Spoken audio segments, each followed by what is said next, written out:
Assalamu alaikum dear students, I am Anjum Shafiq, your biology teacher for MTCAT, and today I am going to discuss the bacteriophage, its life cycle, as well as the HIV infection cycle. So let us start. जी तो dear students, infection cycle of HIV, the human immunodeficiency virus, या जिसको हम life cycle of HIV भी कह सकते हैं, ठीक है? So very dangerous virus which causes AIDS, the acquired immunodeficiency syndrome. आज के इस लेक्चर में आप बहुत इंजॉय करने वाले हैं इसका। जब आप इसकी डिटेल्स में जाएंगे तो आपको समझ आएगा कि किस तरह से ये हमारे जो इम्यून सिस्टम है वो किस तरह से उसको वीक करने वाला है। क्लियर? तो स्टार्ट करते हैं डियर स्टूडेंट्स। ये सबसे पहले आपके सामने ये डायग्राम है जिसके इन्फेक्शन साइकिल की है। तो मैंने जैसे कि आपसे जिक्र किया था कि जो HIV है ये अटैक करता है टी हेल्पर लिम्फोसाइट्स पे, और टी हेल्पर लिम्फोसाइट्स जो होते हैं they are the type of T lymphocytes, और T lymphocytes they are the type of the lymphocytes, and lymphocytes they are categorised under the A granulocytes, and A granulocytes they are categorized under the white blood cells or leukocytes. Clear? So this is ये जो आपको box नजर आ रहा है this is basically helper T cell या T helper cell हम इसको कहते हैं, या sometimes it is also called T4 cell, इसको T4 cell भी कहते हैं, ठीक है? इसको मार्क कर लें। और यहां पर आप देख सकते हैं ये रिसेप्टर्स हैं, ये आपको जो ऑरेंज कलर में नजर आ रहे हैं, these are CD4 receptors. CD4 stands for cluster of differentiation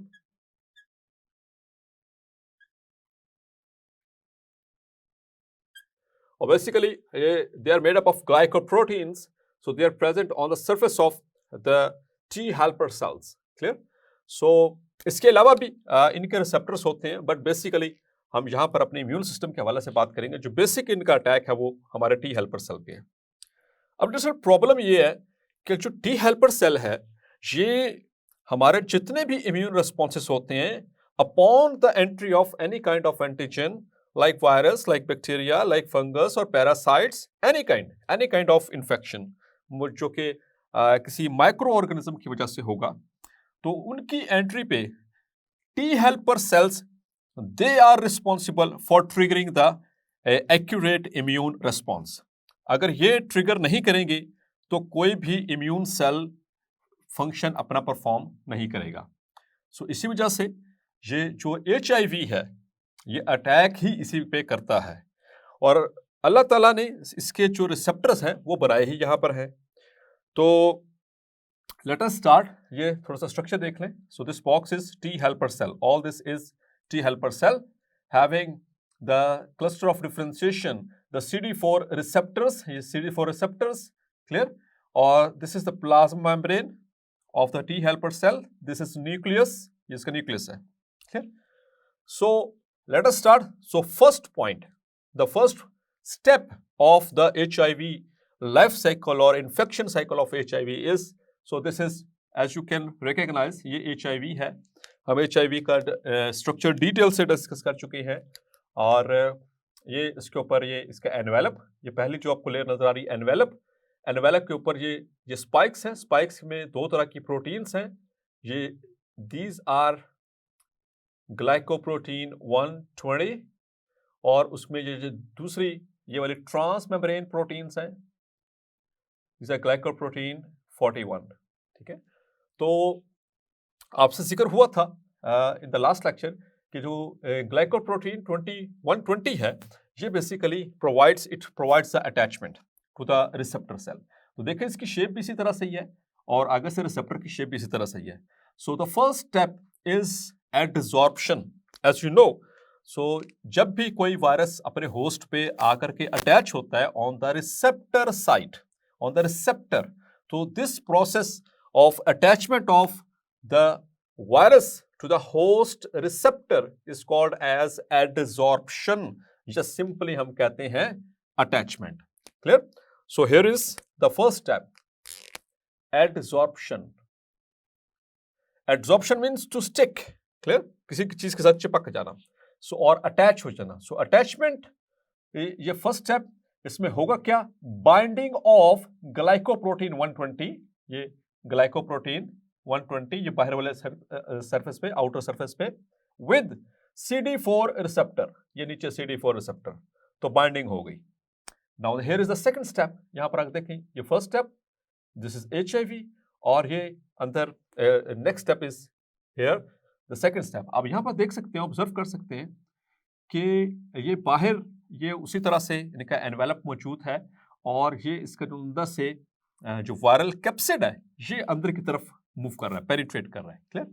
so second step, that is the fusion of viral envelope with the plasma membrane, with the plasma membrane. Dear students, हमने previous lecture में पढ़ा था, जब HIV का मैंने आपको structure detail से बताया, तो फ्यूजन का जो प्रोसेस है इसको कौन ऐड करेगा, कौन ऐड करेगा? जी डियर स्टूडेंट्स। सो आप बिल्कुल सही सोच रहे हैं, ये जो ट्रांस मेम्ब्रेन ग्लाइकोप्रोटीन है, ये वाली 41, ये फैसिलिटेट करती है fusion of viral envelope with the plasma membrane. उससे क्या होगा, the virion enters the T helper cell, इससे वायरियन जो है वो टी हेल्पर सेल में एंटर हो जाता है। यहां पर बहुत बहुत बहुत अहम MCQ याद रखना है, ये जो प्रोसेस जिसके जरिए ये वायरियन एंटर हो रहा है इस टी हेल्पर सेल में, इस प्रोसेस को क्या कहते हैं, this process is endocytosis. Endo means inside, ठीक है, एंडो मीन्स इनसाइड, मैं जस्ट इसका ब्रेक कर रहा हूं, ठीक है। साइटो का मतलब cell, and sis means process, means कि एक ऐसा प्रोसेस जिसमें सेल के अंदर things move inside the cell, the process by which an object और something moves inside the cell is called as endocytosis, clear. और ये सेकंड स्टेप हुआ, एंटर हुआ। अब step number 3, here is the step number 3। अच्छा dear students, यहां पर एक और चीज, जैसे ही ये इसका जो कैप्सिड है, this is the viral capsid, ये एंटर होगा साइटोप्लाज्म में, यहां पर होगी फिर अनकोटिंग, रिमेंबर दिस थिंग, यहां पर होगी अनकोटिंग, मतलब कि जो इसका कैप्सिड है वो उतर जाएगा, वो अनकोट होगा, और उसमें से 2 स्ट्रैंड्स हैं यहां पर मैसेंजर RNA की इसके पास, ठीक है, 2 RNAs है इसके पास, और इसके पास 3 एंजाइम्स हैं, ठीक है, 3 मुख्तलिफ इकसाम के एंजाइम्स हैं जो मैंने आपसे बात की थी मेजर।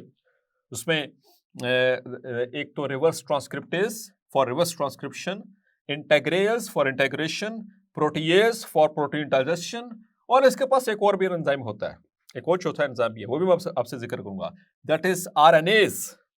चले अब मूव करते हैं। तो यहां पर अनकोटिंग हुई, तो ये सारा कुछ, ये एंजाइम्स और जो वायरल जीनोम है ये प्लाज्मा मेम्ब्रेन इसमें साइटोप्लाज्म में आ चुका। अब स्टार्ट होता है third step. So this is the third step. So reverse transcriptase, ये पहला एंजाइम अपना काम दिखा गया, रिवर्स ट्रांसक्रिप्टेज।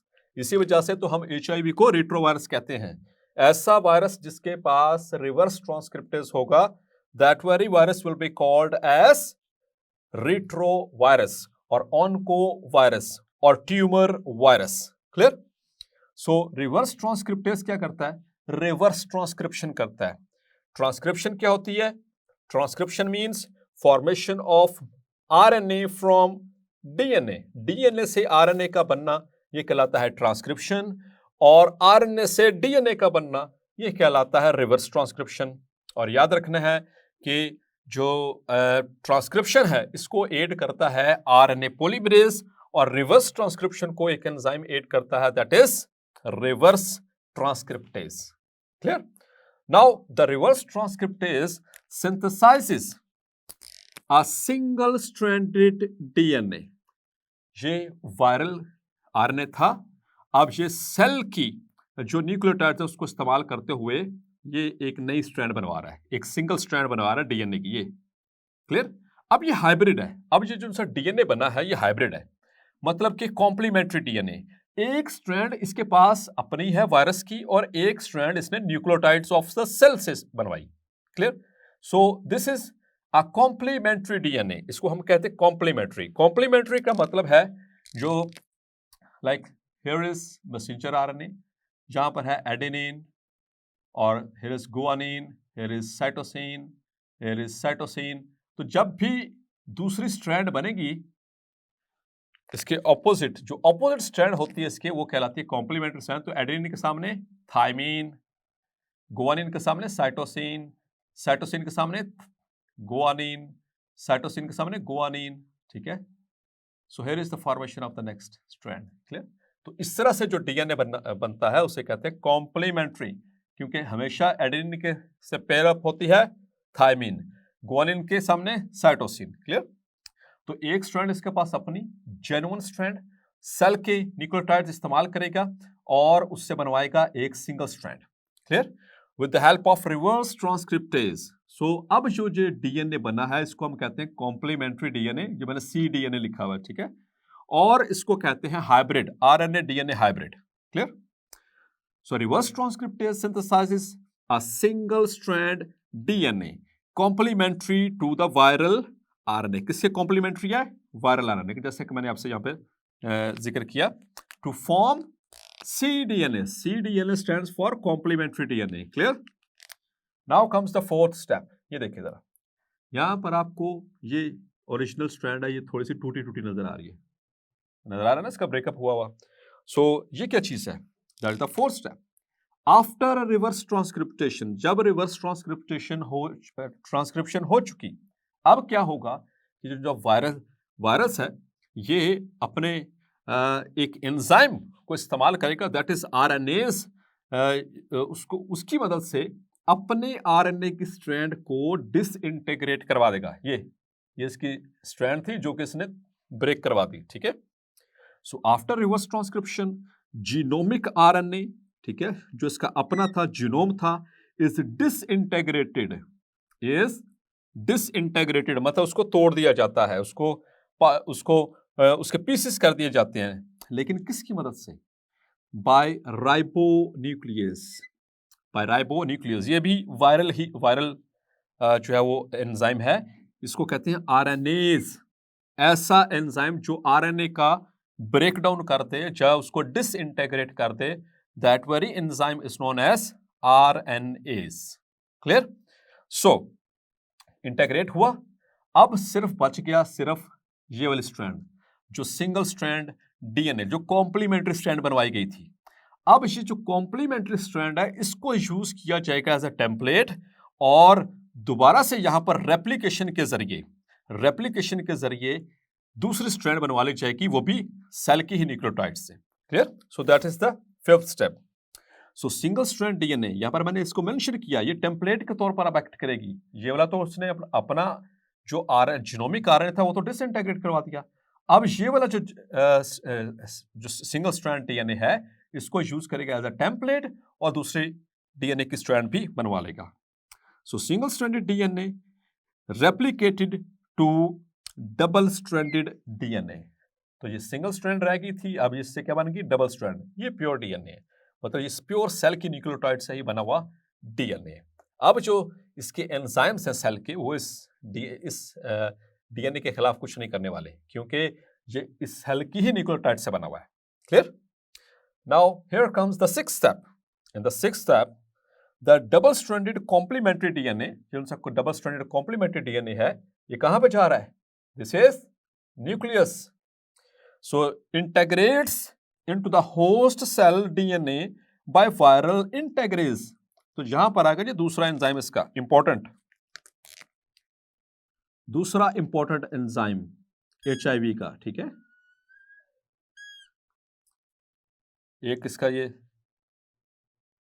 रिवर्स ट्रांसक्रिप्टेज, दूसरा वायरल इंटीग्रेज, और एक इसका भी हमने जिक्र किया ribonuclease.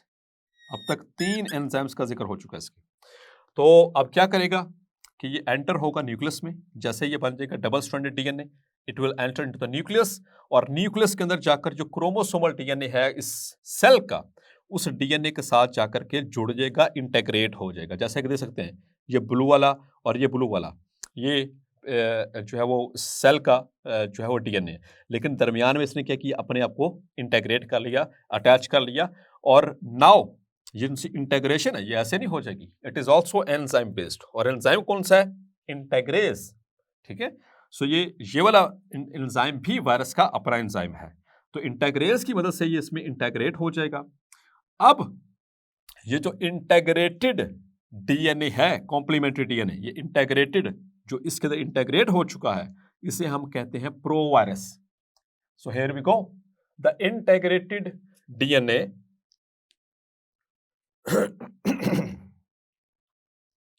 the integrated DNA now called provirus. अब इसे हम क्या कहेंगे? प्रोवायरस।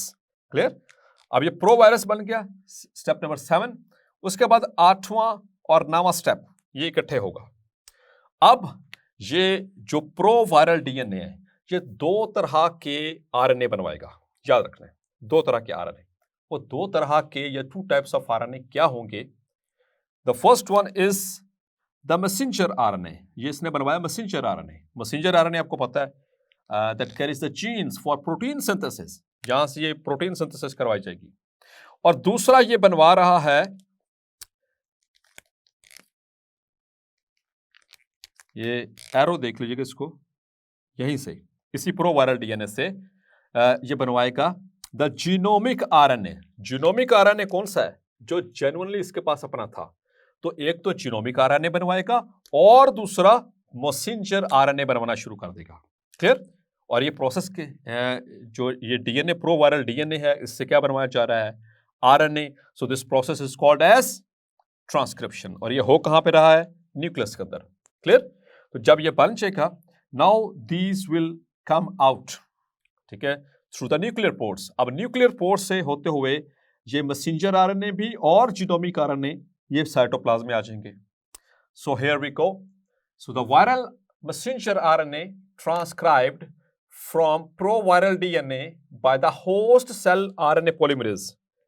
ये बहुत इंपॉर्टेंट बात है, इसको मार्क कर लें, बहुत इंपॉर्टेंट बात कि जारी बात है ट्रांसक्रिप्शन तो हुई है, तो ट्रांसक्रिप्शन के लिए कौन सा एंजाइम चाहिए? बताया था अभी आपको मैंने, उसके लिए चाहिए तो ट्रांसक्रिप्शन के लिए कौन सा एंजाइम चाहिए? RNA polymerase. तो इसके पास अपना आरएनए पॉलीमरेज नहीं है, अब इसके पास आरएनएज था आरएनए को तोड़ने के लिए, अपनी स्ट्रैंड को तोड़ने के लिए, लेकिन इसके पास आरएनए पॉलीमरेज नहीं है। तो वो सेल का, यानी इस होस्ट सेल का आरएनए पॉलीमरेज इस्तेमाल करेगा और उससे ट्रांसक्रिप्शन करवाएगा। तो यहां पर दोबारा देखिएगा, the viral messenger RNA transcribed from, कहां से ट्रांसक्राइब्ड हुआ? From proviral DNA. ये प्रोवायरल डीएनए, उससे ये ट्रांसक्राइब हुआ messenger RNA by host cell RNA polymerase. Host cell RNA polymerase. Clear? और साथ में दूसरी क्या चीज बनी? Genomic RNA also formed. तो ये जीनोमिक आरएनए भी बन गया इसके पास। Clear? Now comes the 10th step. आप देख सकते हैं मैसेंजर आरएनए जैसे बाहर आएगा तो इसके जो मैसेंजर आरएनएस हैं वो अपने इसका होस्ट सेल का जो राइबोसोम है उसको इस्तेमाल करके अपने जो प्रोटीन्स हैं वो बनवाना शुरू कर देंगे। ठीक है, तो यहाँ पर देखें ये प्रोटीन सिंथेसिस स्टार्ट हो चुकी है। और इन द 11th स्टेप अब है बारी असेंबली की। Now it is a turn to assemble this things. लेकिन उससे पहले ये स्टेप को देखिएगा, वायरल मैसेंजर आरएनएज, जो वायरल मैसेंजर आरएनएज हैं, दे आर ट्रांसलेटेड। अब इनकी क्या होनी? ट्रांसलेशन। और ट्रांसलेशन कहां पर होती है? It always takes place in the cytoplasm. So translated by the host ribosome. कौन ट्रांसलेट कर रहा है? क्योंकि इसके पास अपना थोड़ी ना है, इसके पास तो वो बायोसिंथेटिक मशीनरी, मेटाबॉलिक मशीनरी नहीं है वायरस के पास। तो ये होस्ट की जो है मेटाबॉलिक मशीनरी या बायोसिंथेटिक मशीनरी उसको इस्तेमाल करेगा। तो होस्ट राइबोसोम को इस्तेमाल करते हुए अपने वायरल मैसेंजर आरएनएस को ट्रांसलेट करवाएगा। किसमें? Into proteins which are then, अब इससे जो प्रोटीन्स बनेंगे, बड़ी बड़ी प्रोटीन्स बनेगी, व्हिच आर देन क्लीव्ड, फिर इनको तोड़ करके अब यहां पर बाय वायरल एनकोडेड प्रोटीएज। ये तीसरा एंजाइम, चौथा एंजाइम आ गया, याद है? 3 एंजाइम का जिक्र मैं प्रीवियसली कर चुका हूं लेक्चर के अंदर। जब HIV का हमने स्ट्रक्चर देखा था, एक बात हुई थी रिवर्स ट्रांसक्रिप्टेज की, दूसरी बात हुई थी इंटेग्रेज की, तीसरी बात हुई थी प्रोटीएज की। तो यहां पर इसका अमल दखल है इस प्रोटीएज का। तो जब बड़ी बड़ी प्रोटीन्स बनवा ली जाएंगी ट्रांसलेशन के जरिए, तो अब वायरस का जो प्रोटीएज था वो इन बड़ी बड़ी प्रोटीन्स को क्लीव करेगा, तोड़ेगा और इन प्रोटीन से फिर अपने पार्ट्स को बनवाएगा। So they are cleaved by the viral encoded protease into virion structural proteins. तो वायरस की जो अपने स्ट्रक्चरल प्रोटीन्स हैं वो उससे बनना शुरू हो जाएंगी। And in the second last step, in the 11th step, assembly. इससे क्या होगी? असेंबली। ये सारे हिस्से, जैसे कि यहाँ पर देख सकते हैं ये कैप्सिड बन चुका है, यहाँ पर कुछ स्ट्रैंड्स बन चुकी हैं, मुख्तलिफ तरह के पार्ट्स बन रहे हैं। सो द 11th और the second last step is assembly. इसमें क्या होगा कि जब ये सारी चीज़ें असेंबल होना शुरू हो जाएंगी और उससे मैच्योर वारियंस प्रोड्यूस होना शुरू हो जाएंगे। यहाँ पर देख सकते हैं ये वारियन यहाँ पर बनना शुरू हुआ, ठीक है। और अल्टीमेटली द फाइनल स्टेप या यहाँ पर इसके पास वो एनवेलप प्रोटीन्स हैं, ठीक है। तो ये असेंबल होना शुरू हो गए और यहाँ से फ्यूज करने के बाद यहाँ से आप बड ऑफ करने वाले हैं। So the mature virions gradually released by budding off. ये मार्क करो बेटा एमसीक्यूज के लिए कि ये रिलीज कैसे होते हैं। रिलीज्ड बाय बडिंग ऑफ, यहाँ से बड ऑफ कर रहे हैं। बडिंग ऑफ कैसे होती है कि सेल से आउट ग्रोथ की शक्ल में बाहर निकल जाना, ठीक है। लेकिन जब यहां से ये बाहर निकलेगा तो सेल मेम्ब्रेन यानी जो प्लाज्मा मेम्ब्रेन है सेल की, उसको तोड़ के निकलेगा। और एक तो निकल नहीं रहा, बहुत सारे निकल रहे हैं। तो प्लाज्मा मेम्ब्रेन को साथ तोड़े जा रहे हैं, साथ को लपेट करके जा रहे हैं ताकि किसी और टी हेल्पर सेल पर जाकर के अटैक कर सकें। तो इससे क्या होगा, जब बहुत सारी प्लाज्मा मेम्ब्रेन यहां से टूट जाएगी तो सेल का साइज ग्रेजुअली क्या होगा, it will become small size. और ये इतना स्मॉल होना शुरू हो जाएगा कि ये अपना नॉर्मल फंक्शन परफॉर्म नहीं कर पाएगा। क्लियर?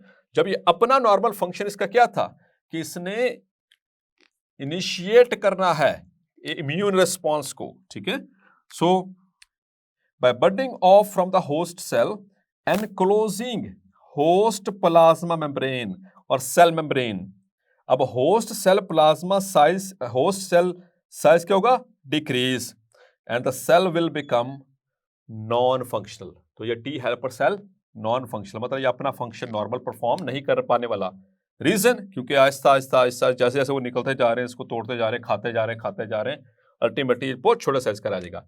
जब इस साइज का इफेक्ट हुआ तो ये अपना नॉर्मल काम नहीं करेगा, मतलब कि on the entry of any kind of micro organism it will not trigger the immune response. Clear? तो ये किसी की ड्यूटी नहीं लगाएगा। फिर आहिस्ता आहिस्ता यहाँ से बर्ड ऑफ होते जा रहे हैं, दूसरे टी हेल्पर सेल्स को अटैक करते जा रहे हैं। इससे क्या होगा, आहिस्ता आहिस्ता जब सारे के सारे जब वो कैप्चर होना शुरू हो गए, या टी हेल्पर सेल्स जिन्होंने इम्यून रिस्पॉन्स को शुरू करवाना था, इग्नेट करवाना था, तो आहिस्ता आहिस्ता इम्यून सिस्टम भी डेफिशिएंट होना शुरू हो जाएगा, मतलब कि कॉम्प्रोमाइज होना शुरू हो जाएगा। इसी वजह से इस वायरस का क्या नाम रखा गया, HIV, ह्यूमन इम्यूनोडेफिशिएंसी। मतलब कि इम्यून सिस्टम डेफिशिएंट हो जाता है, ये वायरस है। Hopefully clear.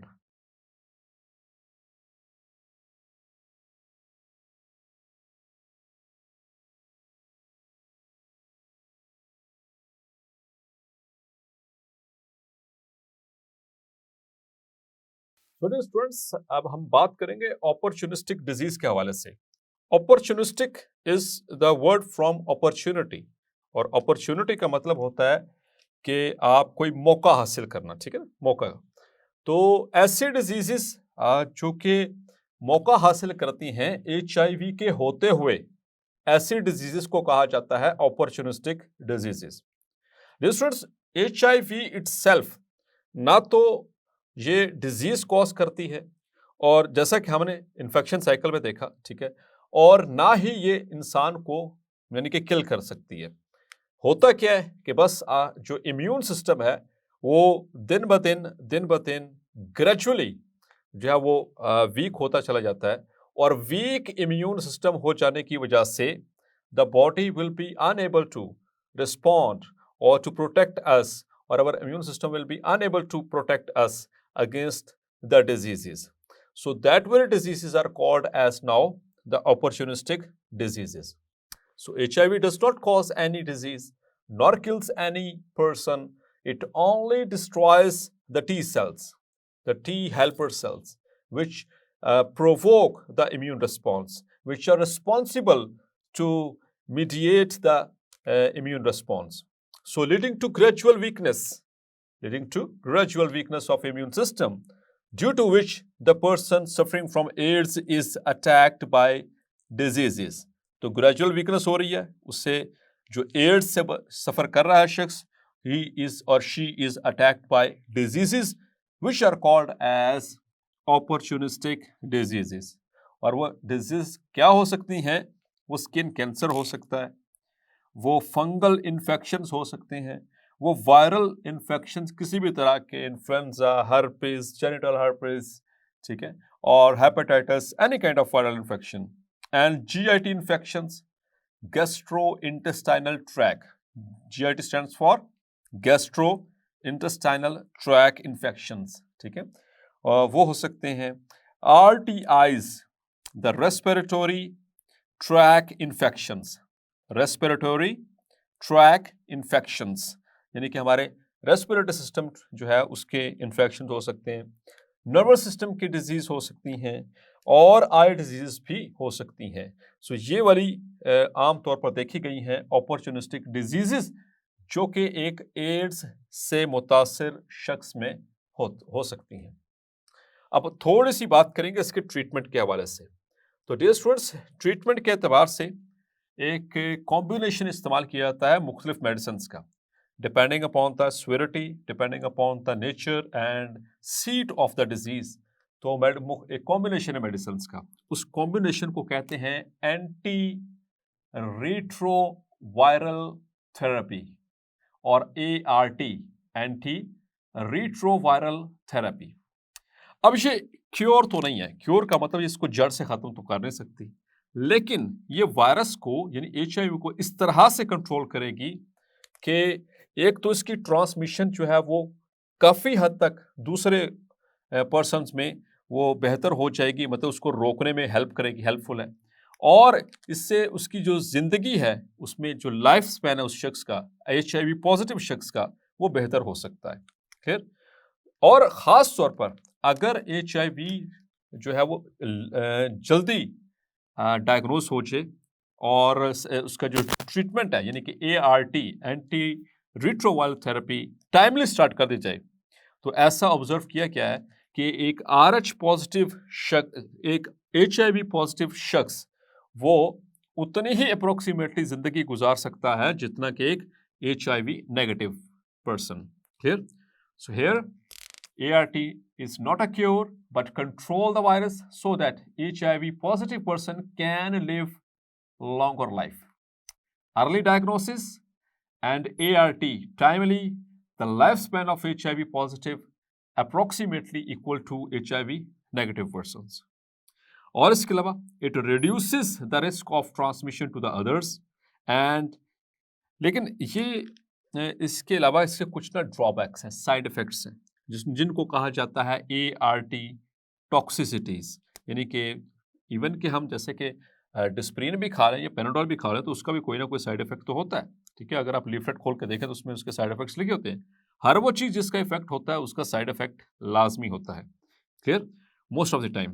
तो इसी तरह से एंटी रेट्रोवायरल थेरेपी, इसकी भी कुछ टॉक्सिसिटीज़ हैं. इसके अलावा ये थोड़ा सा कॉस्टली भी है, ठीक है, क्योंकि इसमें डेली बेसिस के ऊपर एक जो है वो टैबलेट खानी पड़ती है, और इस डेली बेसिस के ऊपर टैबलेट खाने वाला मामला जो है इंसान खा खा के अल्टीमेटली जो लाइफ की क्वालिटी है वो सफ़र हो सकती है इससे.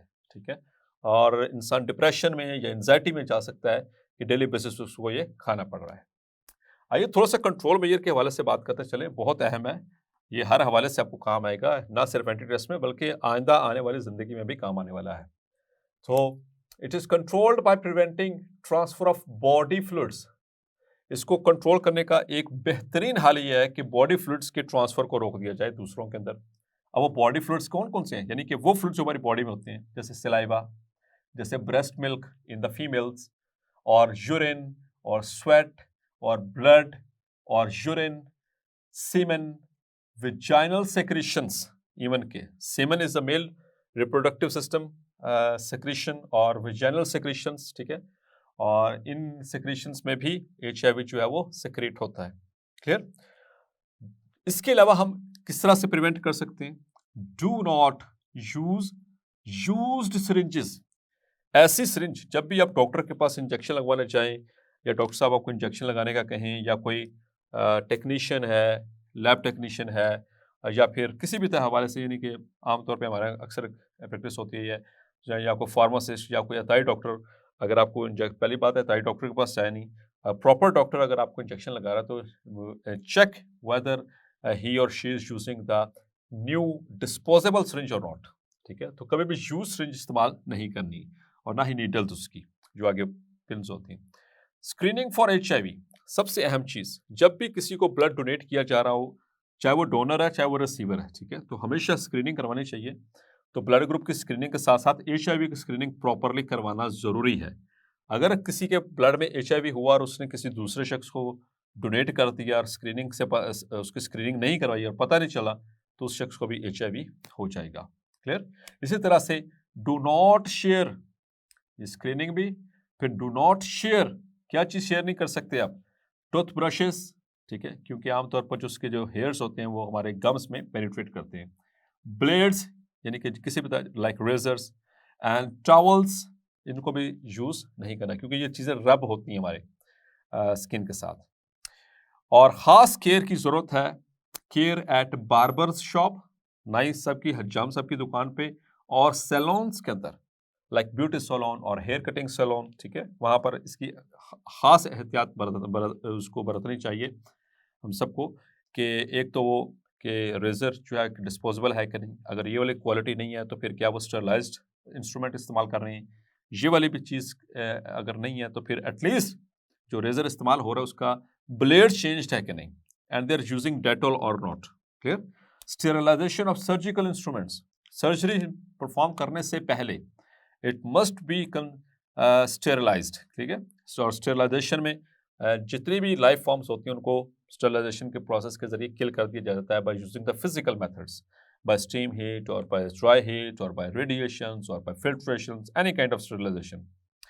और सबसे अहम चीज यह है कि जो प्राइमरीली एड्स जो है वो फैलता है सेक्सुअल कांटेक्ट से, और intimate sexual contact, free sexual contact, if someone is having AIDS, और उसको चाहिए कि he should or she should use the physical barriers which are known as condoms before having the cohabitation। और immoral sex, अखलाकी तौर पर गैर अखलाकी हरकत किसी भी हवाले से हो, तो अल्लाह ताला ने जो हमारी बॉडी डिज़ाइन की है उसी के अकॉर्डिंगली सब चीज़ों को परफॉर्म करना चाहिए। So immoral sex is also the basic cause, इसी वजह से तो इसको समटाइम्स कौम लूत की बीमारी भी कहा जाता है। बहुत सारे उलमाए कराम का इस चीज़ पे इत्तफाक है कि ये जो एड्स है ये एक अजाब है, ठीक है। कुछ बीमारियां जो होती हैं वो आजमाइश होती हैं, और कुछ जो होती हैं वो अजाब के तौर पर होती हैं। इसी वजह से तो अब तक इसका कोई ना तो प्रॉपर वैक्सीनेशन हो सकी, और ना ही इसके हवाले से कोई मज़ीद कोई बेहतर जो ट्रीटमेंट है, बहुत अच्छा कोई ट्रीटमेंट भी अवेलेबल फ़िलहाल नहीं है। एंड एक चीज़ बस ज़हन में रखनी है, अगर किसी शख्स को एड्स है तो उसका मतलब नहीं कि उससे ज़िंदगी कट ऑफ कर लें, ऐसी कोई ज़रूरत नहीं है। उसके हाथ मिलाने से, उसे गले लगाने से, और खांसी करने से या ऐसा स्नीज़ करने से, इन सारी चीज़ों से डियर स्टूडेंट्स कभी भी HIV जो है वो आगे ट्रांसमिट नहीं होता। एक ही स्विमिंग पूल में नहाने से भी जो है आमतौर पर ये चीज़ें आगे कॉन्ट्रैक्ट नहीं होती हैं, HIV कॉन्ट्रैक्ट नहीं होता।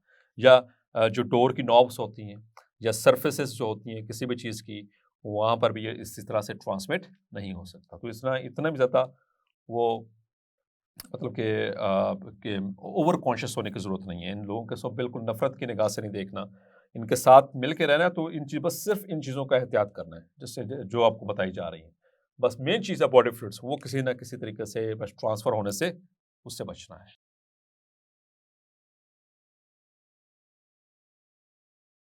जी, तो डियर स्टूडेंट्स आप बात करेंगे बैक्टीरियोफेज के हवाले से। पहले इसके स्ट्रक्चर के हवाले से बात करें. This is the structure of bacteriophage और इसकी शेप किससे रिजेंबल करती है? ठीक है, आपने याद रखना है, it resembles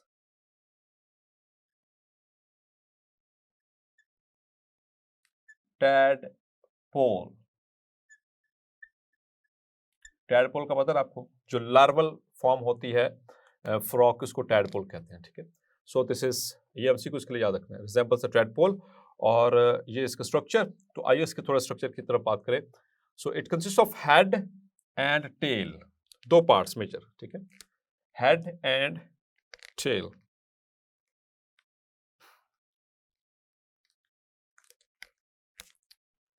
This very portion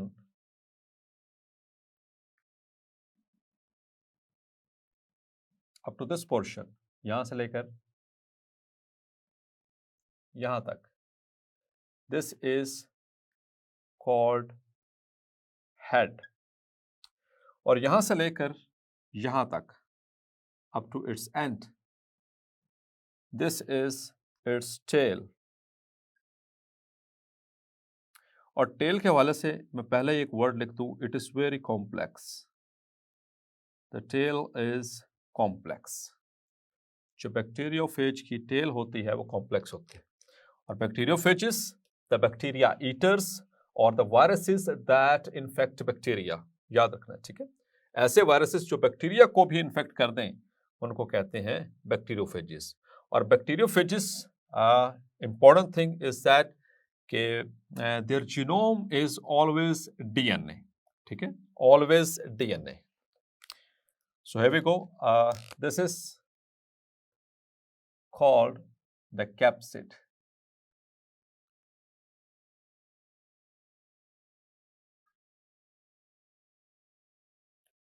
capsid. ठीक है, यानी कि इसका जो प्रोटीन कोट होता है, कैप्सिड इसे कहते हैं. और इसको अगर जब इलेक्ट्रॉन माइक्रोस्कोप में देखते हैं तो यहाँ पर ऐसे ट्रायंगल्स नजर आ रही होती हैं इस तरह से. ठीक है, ये देखिए, दो ट्रायंगल्स, फिर ये आगे फिर ट्रायंगल्स.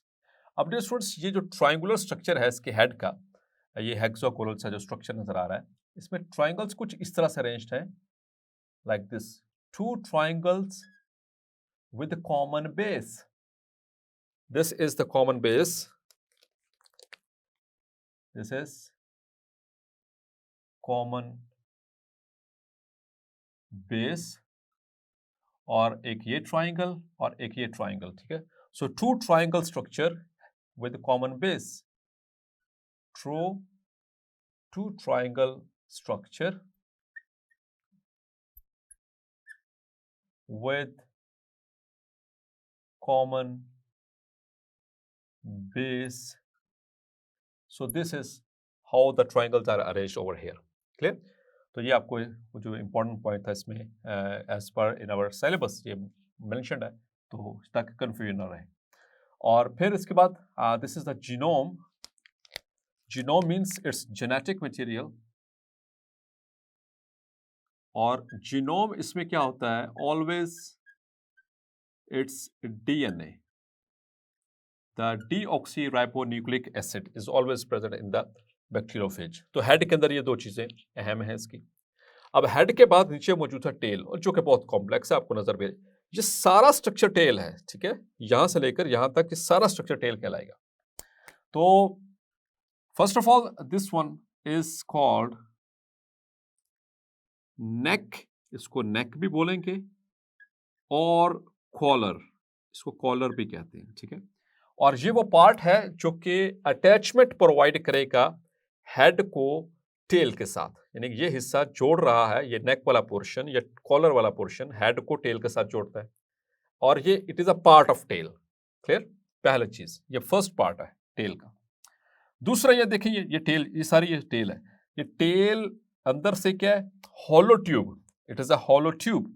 ये अंदर से खाली ट्यूब है. This is hollow tube.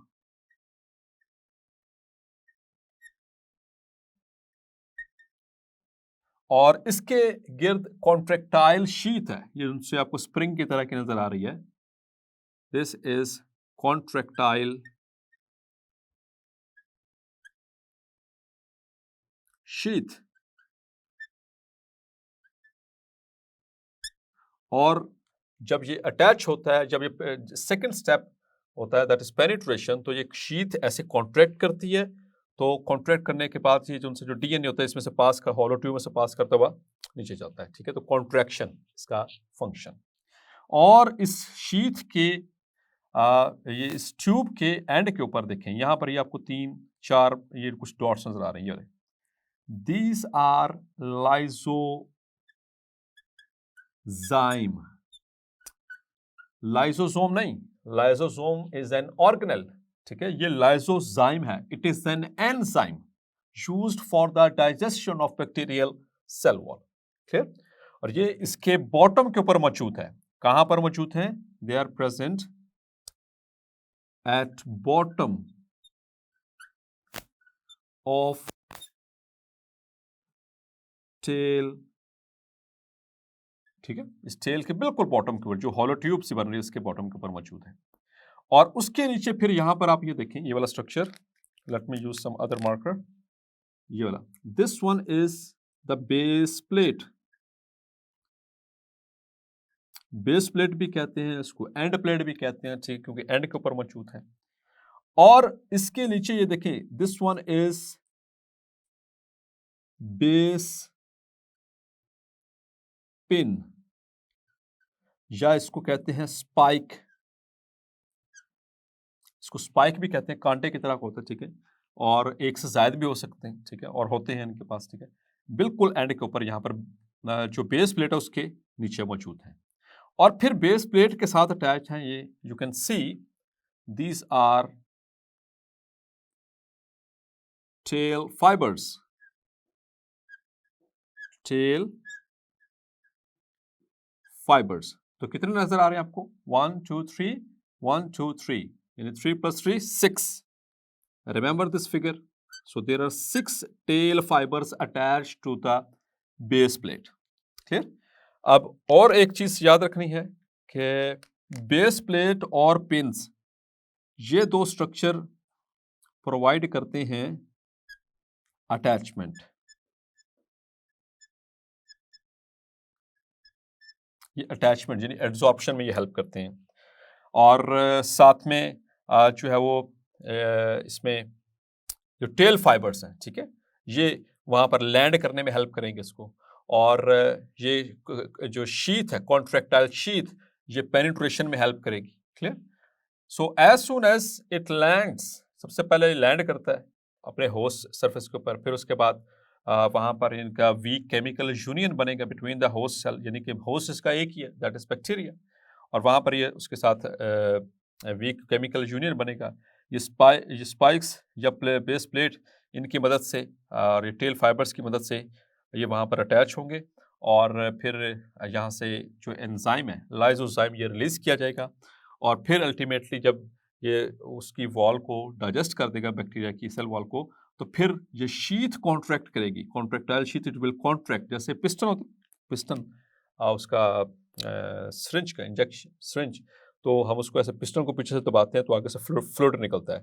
इस तरह से इसका हेड ऐसे नीचे को कंप्रेस होगा, शीथ कॉन्ट्रैक्ट करेगी, और इसके अंदर मौजूद जो डीएनए है it will be injected into the host. वो आगे चलकर भी हम देखते हैं उसको। So this is the structure. So tail की इट इज वेरी कॉम्प्लेक्स। इसमें कौन कौन सा स्ट्रक्चर इन्वॉल्व है दोबारा देख लीजिए। नेक और collar number 1, contractile sheath number 2, and the base plate number 3, base pins or spike number 4, and 6 tail fibers number 5, and the lysozyme, the enzyme. Clear? So that is the structure of bacteriophage. Clear? अब जो bacteriophages हैं, चूंकि ये bacteria को infect करते हैं, इसमें जो मोस्ट कॉमनली रिसर्च पर्पसेस के लिए इस्तेमाल होते हैं, they are T2 and T4 phages. They are used in research frequently.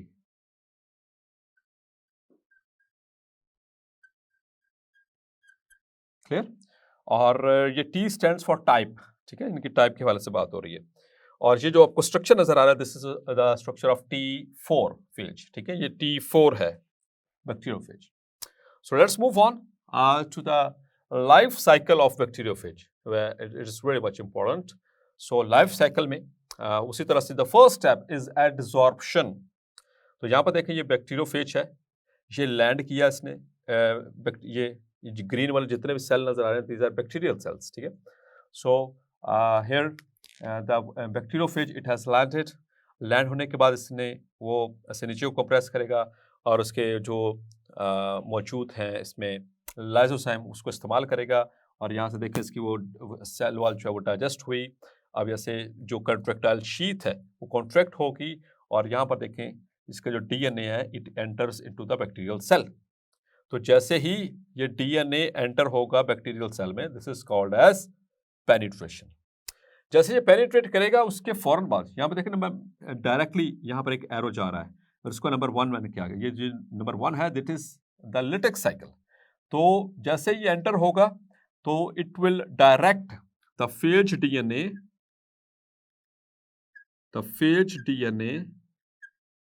directs cells machinery, वो डायरेक्ट करेगा, क्या डायरेक्ट करेगा, ताकि इसके जो पार्ट्स हैं वो सिंथेसाइज कर रहे हैं, ठीक है। ये देखें यहाँ पर इसके पार्ट्स की सिंथेसिस स्टार्ट हो चुकी है, और यहाँ पर देखिएगा फिर एम्प्टी हेड बन चुकी हैं और साथ में इसका जो वायरल डीएनए है वो सिंथेसाइज हो चुका है। So that is the third step. So third step is synthesis. After that the fourth step is there. So fourth step में क्या होगा कि जो एम्प्टी हेड है they will be packed by with this DNA the genome. तो यहाँ पर इसके साथ पैकिंग होगी हेड की with the genetic material. So this step is called as maturation. This is called as maturation. जब मैच्योरेशन में सबसे पहले यानी पैकिंग होगी हेड की, उसके बाद आफ्टर पैकिंग कॉलर ऐड होगा। हेड की पैकिंग के बाद पहले कॉलर, फिर शीथ, फिर बेस प्लेट, और फिर सबसे एंड पे at last in the last the tail fibres are added. Very important thing, MCQ उसके लिए मार्क करो। सबसे एंड पे इस बैक्टीरियोफेज की क्या चीज अटैच होती है, the tail fibres. So these are the 6 tail fibres which will be attached at the end, ठीक है, सबसे आखिर में। सो जैसे ही ये अटैच होंगे और मतलब कि इसकी ये असेंबली हो रही है, असेंबल होने के बाद ये मतलब कि सारे होते रहेंगे। याद रखिएगा the next one step is it's release. ये रिलीज होगी। रिलीज कैसे होंगे?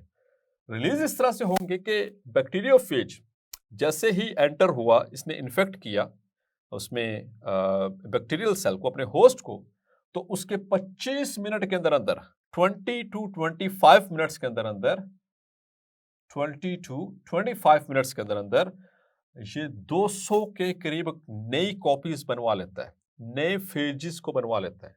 तो बैक्टीरियल सेल एक फिजिकल एंटिटी है, तो अंदर बैक्टीरियोफेज भरते जा रहे हैं, ultimately it will burst.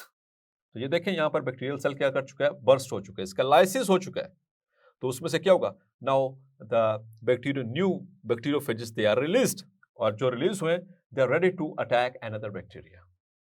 So this is called as lytic cycle, या इसको हम कहते हैं मास्टर स्लेव रिलेशनशिप।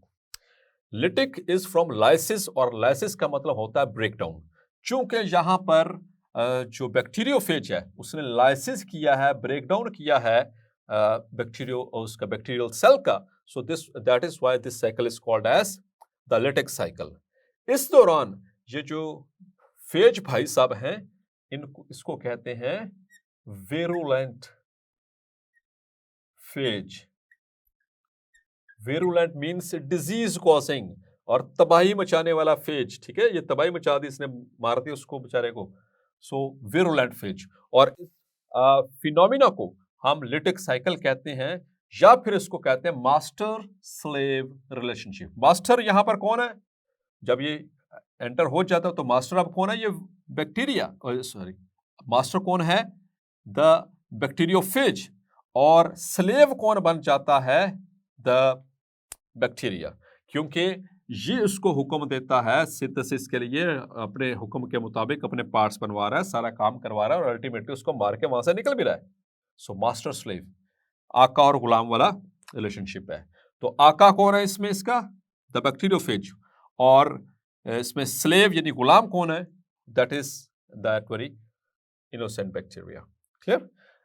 तो समटाइम्स ऐसा होता है कि जो बैक्टीरियल जो ये वायरल डीएनए है, इट गेट्स इनकॉर्पोरेटेड, बजाय इसके कि वो सिंथेसिस स्टार्ट करवा दे, ये सेकंड देखें, ये अपॉर्चुनिटी है इसके पास ड्यू टू सर्टेन रीजंस कि ये इसके साथ इसके जो डीएनए है उसमें इनकॉर्पोरेट हो जाता है। जो वायरल डीएनए है या फेज का डीएनए वो इसके अंदर ऐड हो जाता है बैक्टीरियल डीएनए के अंदर। इस वक्त इसे कहेंगे प्रोफेज। क्या कहेंगे? प्रोफेज, याद रखिएगा। और HIV साइकिल में हमने कहा था, अगर यही काम हो रहा हो कोई एनिमल सेल में या प्लांट सेल में, यानी कि जब एनिमल वायरस या फिर प्लांट वायरस उसके न्यूक्लियस के अंदर, प्लांट सेल या एनिमल सेल के न्यूक्लियस के अंदर इंटेग्रेट हो विद इट्स डीएनए, तो वो कहलाता है प्रो वायरस। और जब बैक्टीरियोफेज बैक्टीरिया के अंदर अपना जो है डीएनए को एंटर करे और वो उसको इनकॉर्पोरेट करे, इंटेग्रेशन हो जाए इसकी, so this is now termed as prophase. अब प्रोफेज क्या करेगा? चूंकि ये बैक्टीरिया है तो बैक्टीरिया क्या करता है? डिवाइड करता है। रेप्लिकेशन उसमें सबसे पहले होती है। इसकी जो डिवीजन है वो किस तरह से होती है? बाइनरी फिशन के जरिए। तो बाइनरी फिशन में फर्स्ट ऑफ ऑल तो सेल एनलार्ज होता है, फिर उसके बाद ये इसका जो डीएनए वो रेप्लिकेट करता है। चूंकि अब इसका जब डीएनए रेप्लिकेट करेगा तो इसके साथ वो अटैच्ड है द वायरल डीएनए यानी कि फेज डीएनए, तो उसके साथ वो भी कॉपी हो जाएगा। यहाँ पर देखें ये कॉपी हो रहा है, यानी कि जो बैक्टीरियल डीएनए तो उसके साथ साथ जो फेज डीएनए वो भी कॉपी हो रहा है। क्लियर? यानी कि साथ में प्रोफेज भी कॉपी हो रहा है। फिर जब ये कॉपी हो चुकी होती है, मतलब रेप्लिकेशन हो चुकी होती है, तो फिर ये जो जीनोम है यानी रेप्लिकेटेड जो इसमें genetic material, they move A part, वो साइड पे हो जाते हैं, ताकि इसके बाद जो है वो पहले प्लाज्मा मेम्ब्रेन इन्वेजिनेट करेगी और फिर उसके बाद फाइनली सेल वॉल इन्वेजिनेट करेगी और इस सेल्स को दो हिस्सों में तकसीम कर दिया जाएगा by the process called as binary fission. तो यहाँ पर अलहदा हुए, फिर यहाँ पर बाइनरी फिशन हो गया और यहाँ पर बाइनरी फिशन होता रहेगा, इनडेफिनिट डिविजन्स होती रहेंगी। But due to certain conditions यहाँ पर जो है ये जो बैक्टीरियोफेज है यानी कि जो प्रोफेज है वो इस यानी कि कंडीशन से निकल भी सकता है। इस कंडीशन को आप देख सकते हैं, इसको अगर कंपेयर करें इसके साथ, तो यहाँ पर तो उसने ब्रेकडाउन किया, यहाँ पर कोई ब्रेकडाउन नहीं हो रहा, जो उसके साथ चुप चुपीते वही काम हो रहा है। So this is called as lysogenic cycle. इस फिनोमिना को, इस कंडीशन को कहते हैं, इस स्टेट को कहते हैं लाइजोजेनी। और इस दौरान ये जो भाई साहब हैं प्रोफेज, इसे कहते हैं टेम्परेट, इसे कहते हैं टेम्परेट फेज। और इस फिनोमिना को, इस स्टेट को, इस कंडीशन को कहते हैं लाइजोजेनी, या इसको हम कहते हैं लाइजोजेनिक साइकिल, या इसको कहते हैं होस्ट गेस्ट रिलेशन। मतलब कि इसमें होस्ट कौन है? ये प्रोफेज। और जो इसमें होस्ट कौन है? एडिटर साहब यहाँ से कट कीजिएगा प्लीज। इसमें होस्ट कौन है? The bacterial cell. और इसमें जो गेस्ट कौन है? The prophase. क्लियर? सो इस तरह से ये एक दूसरे के साथ मिलकर के काम एक बड़े एहसन तरीके के साथ चलेंगे, सलूक से चलेंगे। ठीक है? जो होस्ट है वो बड़े अच्छे से खासे दरवाज़ा कर रहा है, उसके साथ साथ कॉपीज बनवाता जा रहा है। लेकिन कुछ कंडीशंस होंगी, the conditions for the termination of lysogeny, यानी इस लाइजोजेनिक साइकिल को टर्मिनेट करने की कुछ कंडीशंस हैं। जब ये कंडीशंस आएंगी तो जो सा प्रोफेज है ये अपने आप को उस बैक्टीरियल डीएनए से अलग कराएगा and it will enter into the lytic cycle.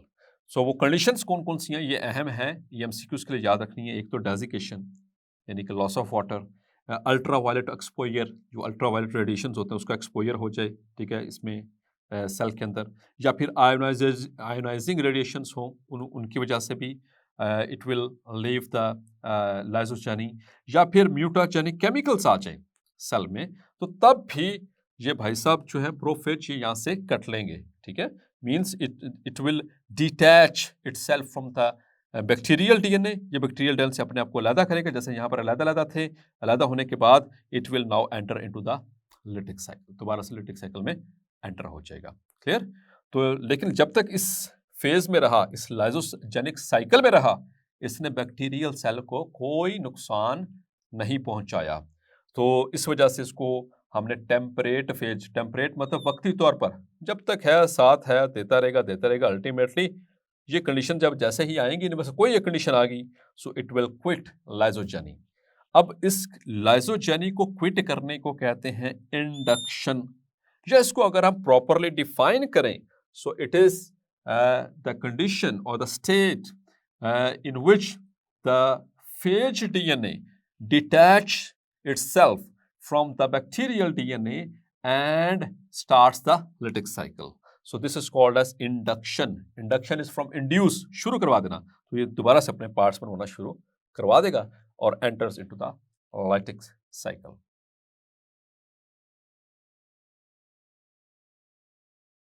Dear students, let us solve some important MCQs from this lecture and from the previous lecture as well.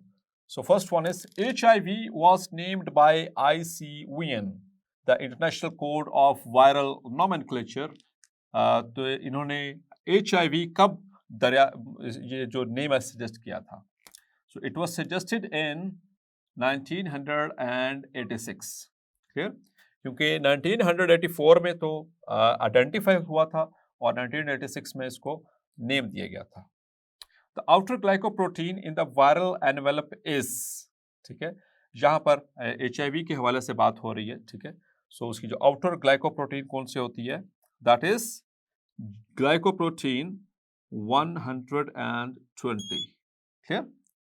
और between envelope and capsid of HIV there is dash, यानी बाहर envelope है और अंदर जो है वो उसका कैप्सिड है, HIV कैप्सिड, इनके दरमियान में एक चीज, एक स्ट्रक्चर मौजूद है। जी वो क्या चीज है? इज दैट GP140 और मैट्रिक्स प्रोटीन्स और genomic RNA? So it is matrix proteins. Clear? Now which one of the following is not an enzyme of HIV? हमने एंजाइम्स पढ़े HIV के, तो इसमें से देखिए कौन सा एंजाइम जो है वो HIV का नहीं है अपना। सो प्रोटीएज, ये इसका अपना एंजाइम है, इंटेग्रेज भी अपना एंजाइम है, रिवर्स ट्रांसक्रिप्टेज भी इसका अपना एंजाइम है, ओनली RNA पॉलीमरेज, ये जब वो ट्रांसक्रिप्शन करवाता है तो मतलब कि अपने जो प्रो वायरल DNA से मैसेंजर RNA और जीनोमिक RNA बनवाता है, तो तब वो सेल का, यानी कि होस्ट सेल का RNA पॉलीमरेज इस्तेमाल करता है। So this is not the enzyme of HIV. The reverse transcriptase forms dash DNA. तो रिवर्स ट्रांसक्रिप्टेज जब रिवर्स ट्रांसक्रिप्शन करता है तो उससे कौन सा DNA बनता है? इट इज cDNA, bDNA और sdDNA और rDNA. So the answer is cDNA. That is the complementary DNA. AIDS is not transmitted by, इनमें से किस प्रोसेस के जरिए या किस जो स्ट्रक्चर है उससे एड्स ट्रांसफर नहीं होता, आगे नहीं फैलता? तो ब्लड ट्रांसफ्यूजन से तो फैलता है, सलाइवा से भी फैलता है क्योंकि ये दोनों बॉडी फ्लूइड्स हैं, यूज्ड सिरिंजेस से भी फैल सकता है, ठीक है, बट हगिंग से नहीं फैलता। So this is the answer. Now the genomic RNA is disintegrated by the enzyme. So जब वो बनवा चुका होता है कॉम्प्लीमेंट्री DNA, तो उसके बाद जो जीनोमिक RNA उसको डिसइंटीग्रेट किया दिया जाता है, तोड़ दिया जाता है बाय यूजिंग रिवर्स ट्रांसक्रिप्टेज और प्रोटीएज और इंटेग्रेज और RNAs। तो चूंकि ये RNA है तो RNA को तोड़ने के लिए RNAs ही होना चाहिए। क्लियर? थोड़ी सी कॉमन सेंस जरूर यूज करनी है। क्लियर? RNAs या फिर राइबोन्यूक्लियस भी इसको कहते हैं। और फिर hepatitis D, the delta hepatitis can only be caused in the presence of dash. ये सिर्फ और सिर्फ उस वक्त हेपेटाइटिस D होता है जब एक और वायरस मौजूद हो, और वो कौन सा है? क्या HIV या फिर HAV, हेपेटाइटिस A वायरस, और हेपेटाइटिस B वायरस और hepatitis C virus? So the answer is hepatitis B virus. जब तक हेपेटाइटिस बी नहीं होगा, किसी भी शख्स को हेपेटाइटिस डी नहीं हो सकता। जी तो डियर स्टूडेंट्स, आज के लेक्चर में हमने इन्फेक्शन साइकिल ऑफ एचआईवी को डिटेल से डिस्कस किया और उसको समझने की कोशिश की, और उसमें इंपॉर्टेंट पॉइंट्स जो कि एंटी टेस्ट में पूछे जा सकते हैं उसको भी मैंने आपसे शेयर किया। इसके बाद फिर हमने जो है वो एड्स के कुछ प्रिवेंटिव मेजर्स और उसके ट्रीटमेंट के हवाले से एआरटी, एंटी रिट्रोवायरल थेरेपी, उसके हवाले से कुछ डिस्कशन हुई। फिर और उसके बाद फिर बैक्टीरियोफेजिस, उसका स्ट्रक्चर और लाइफ साइकिल ऑफ बैक्टीरियोफेजिस के हवाले से बात हुई। And eight the and some MCQs were discussed with you. If there is any query regarding this lecture, you can put your question or any query in the comments box. Our subject specialist will inshallah reply as soon as possible. तो अपने next lecture तक के लिए अपना ख्याल रखिएगा। अल्लाह हाफिज़।